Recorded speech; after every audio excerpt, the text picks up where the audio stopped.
morning and welcome to the channel.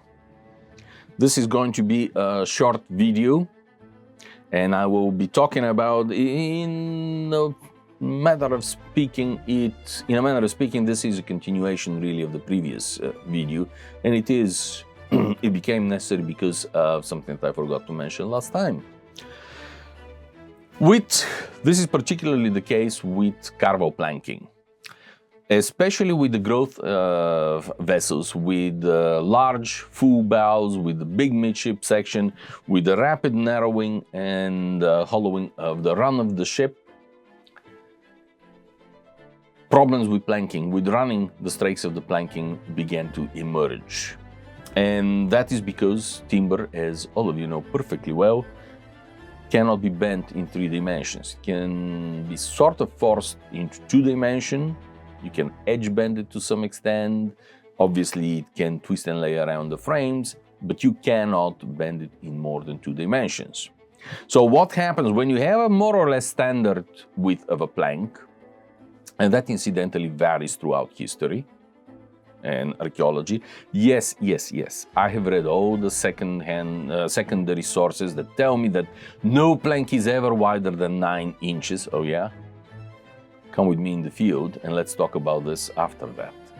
I love these definitive pronouncements that this was never done. And of course there are 10 wrecks that this is exactly how it is done. Another favorite is that planking never ends in a sharp end. Really? The list of wrecks where it does end this way is very long. And guess what?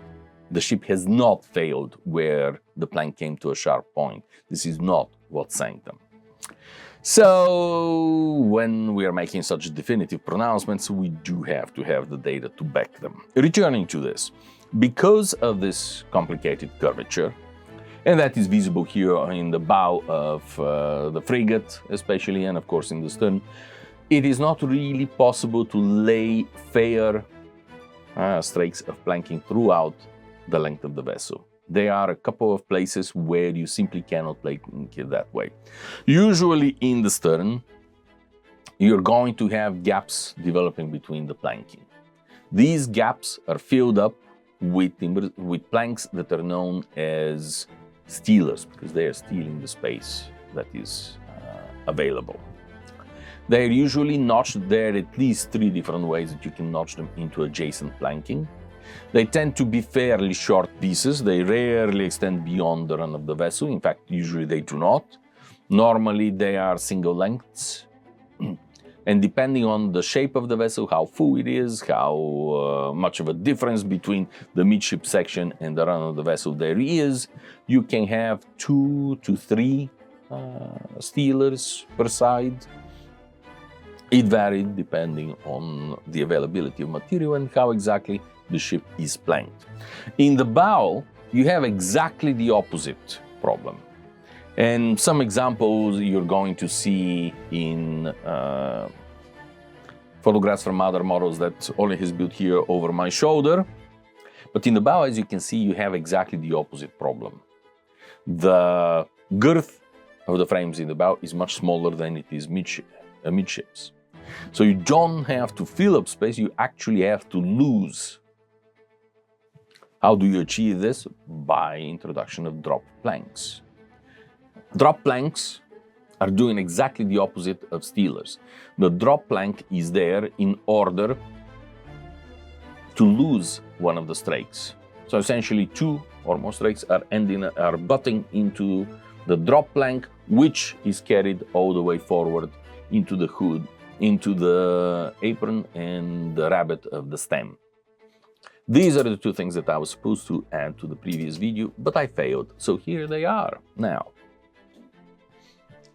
Thank you ever so much for watching. Thank you so much for sponsoring and encouraging this channel. I truly do appreciate it. Thank you very much for your comments. Again, I'll do my best to catch up on comments the moment I am out of the field, the moment I have regular access and time to sit and read and answer, because so many of your comments go beyond the pat on the shoulder or complaints about the microphone or about the music or the changing view or something along these lines. Of course, I do get these comments also, but the really interesting are so many of you offer really thoughtful comments with very good questions, and I do enjoy this part very, very much. So thank you ever so much for the support, and until next time.